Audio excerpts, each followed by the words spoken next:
අද මම ඔයාලට අරගෙන ආවේ හරිම ලේසියෙන් රසට හදාගන්න පුළුවන් පැස්ටා එකක්. චීස් බිඳක්වත් නැතුව මේ තරම් ක්‍රීමි රසට අපිට මේ පැස්ටා එක හදාගන්න පුළුවන් දේවල් 4කින් කියලා කිව්වොත් ඔයාලට පුදුම හිතෙනව නේද? එහෙනම් අපි බලමු කොහොමද මේක හදාගන්නේ කියලා. මුලින්ම අපි පැස්ටා ටික ලෑස්ති කරගමු. මෙතනදී මම අරන් තියෙනවා ග්‍රෑම් 150ක්. ඔයාලා කැමති හැඩයක පැස්ටා මේකට පාවිච්චි කරන්න පුළුවන්. දැන් මුලින්ම අපි පැස්ටා ටික තම්බ ගන්න ඕනේ. ඒකට මම වතුර කෝප්ප දෙකක් දාගන්නවා.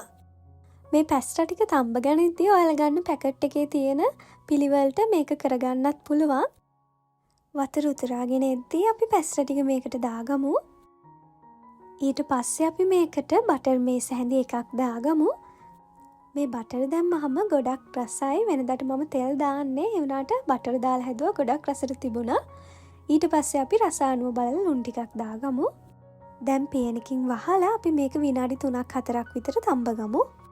දැන් මේ ටික අපි හොඳට පෙරාගෙන ඇල් වතුරෙන් එකපාරක් සෝද ගන්න ඕනේ තැම්බෙන එක වළක්වන්න. දැන් ඊළඟට සෝස් එක හදාගන්න මම පෑන් එකක් ලිපේ තියලා ඒකට බටර් මේස හැඳි එකක් දාගන්නවා. දැන් මේ බටර් ටික හොඳට අපි රත් කරගමු. දිය වුණාට පස්සේ මේකට පාන් පිටි මේස හැඳි එකක් දාගන්න ඕනේ. ලිපේ ගින්දර ගොඩාක් වැඩි කරලා තියාගන්න එපා. සාමාන්‍ය ප්‍රමාණය තියාගෙන අපි මේක හොඳට හැඳි ගාලා මිශ්‍ර කරගමු. තප්පර 30ක් විතර මික්ස් කරගෙන අපි මේකට නැවුම් එලකිරි මිලිලීටර් 300ක් දාගන්න ඕනේ. පාන් පිටි බටර් මිශ්‍රණයත් එක්ක අපි හොඳට මේ කිරි ටික මික්ස් කරගමු. ඊට පස්සේ මම මේකට රසායන ලුණු ඒ වගේම ගම්මිරිස් දාගන්නවා. ඊළඟට මම මේකට ඔරිගානෝ ටිකක් දාගන්නවා. මේක තියෙනවා නම් දාගන්න අත්‍යවශ්‍යම නැහැ. දැන් මේක අපි හැඳි ගගා ඉද්දී ඔයාලට පේනවා ඇති මේක ටික ටික උකු වෙනවා. ඊළඟට මේක උකු වෙගෙන ඉද්දී අපි කලින් තම්බගත්තු පැස්ටා ටික මේකට එකතු කරගමු. තවත් විනාඩියක් විතර අපි මේක අඩු ගින්දරේ හොඳට මික්ස් කරගමු. ඊළඟට මේක ලිපෙන් අරගන්න තියෙන්නේ.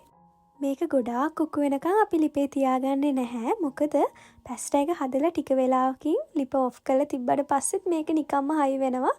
එහෙම වුණාම මේකේ ක්‍රීමි ගතිය අඩු වෙන නිසා මේ ගානට තියෙද්දි අපි මේක ලිපෙන් අරගමු.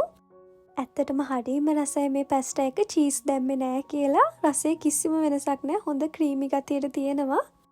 ගෙදර හැමෝම ගොඩක් කැමති වෙයි මේ විදිහට හදාගත්තොත්. අඩු වියදමෙන් හරිම ලේසියෙන් හදාගන්න පුළුවන් මේ වගේ වැදගත් වීඩියෝ බලන්න සබ්ස්ක්‍රයිබ් කරලා channel එකට එකතු වෙන්න.